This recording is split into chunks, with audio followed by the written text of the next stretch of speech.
Nagsagawa tayo ngayon ng aerial and surface search and rescue operation doon sa ating missing na mga individuals. And as of 11 a.m. kaninang umaga, we were able to rescue one of the crew of that motorboat sa area ng Sarangani. Patuloy ang search and rescue operation ng Philippine Coast Guard para sa 12 pang pasahero at crew ng nawawalang motorboat na MBCA Amehara sa karagatan sa katimugan ng Mindanao. Nag-deploy na ang Philippine Coast Guard at Philippine Navy ng 14 na floating asset at isang aircraft upang tumulong sa paghahanap. Nakipag-ugnayan na rin sila sa mga lokal na pamahalaan at mga mangingisda sa lugar upang makatulong sa operasyon.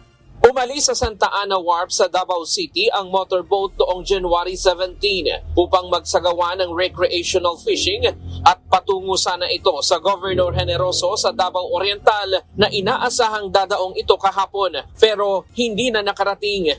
We received a report from one of the relative noong pasahero na distress nga yung motorboat na yun. Upon the receipt of the information, nag-deploy tayo kaagad ng ating assets to conduct the search and rescue operation.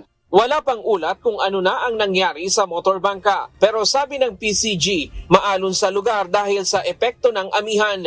Kaninang umaga nakitang palutang-lutang 17 nautical miles mula sa Sarangani Island ang isang crew ng motorbangka. Makikitang namumutla na ang mga kamay nito at nanghihina. Sinusuyod na ng Philippine Coast Guard ang karagatang sakop ng Davao Oriental, Davao Gulf, pababa sa Sarangani area pero mas tututok sila ngayon sa bahagi ng Sarangani kung saan natagpuan ang isang survivor. Nag-issue na rin ang PCG ng Notice to Mariner o NOTAM sa lahat ng mga sasakyang pangdagat na dumaraan sa lugar upang kung mapansin ang mga nawawala ay agaran itong bigyan ng karampatang tulong at ipagbigay alam sa kinauukulan. Samantala, matagumpay na nailigtas ang mga sakay ng isa pang motorbangka na MBC Tinur sa karagatang sakop ng Tawi-Tawi kahapon ng hapon matapos lumubog ang motorbangka dahil sa malakas na alon sa lugar. Agad rumisponde ang Philippine Coast Guard sa lugar, Maritime Police, Search and Rescue ng Philippine Marines at Provincial Government ng Tawi-Tawi.